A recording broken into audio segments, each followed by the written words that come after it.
N'oubliez pas de rester au milieu de la route parce que là, sur les côtés, c'est très profond. Il y a encore 1,50 m d'eau dans le bois là.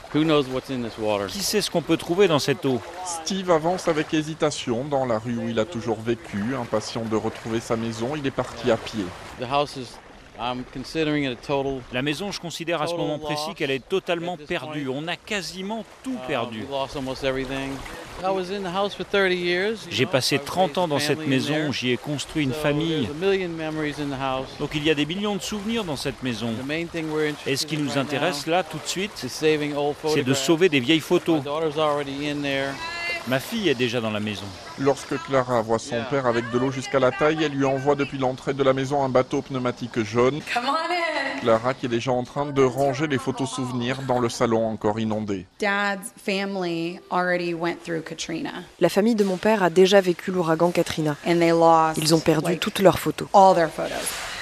C'est une des dernières boîtes qu'il nous reste. Et pourtant, on a eu ici jusqu'à 1,50 m d'eau, comme le montre la trace sur le mur là. Et avant les inondations, pour conjurer le sort, Clara a pris son rouge à lèvres pour écrire « Have faith, avoir la foi » sur le miroir de la salle de bain. C'est à ce niveau, 1,80 m au-dessus du sol, que se trouvaient les photos de famille. C'est vraiment fou. Je priais à genoux pendant la tempête. Faites que l'eau ne monte pas au niveau de l'inscription où il y a toutes mes photos. Et finalement, l'eau s'est arrêtée juste en dessous.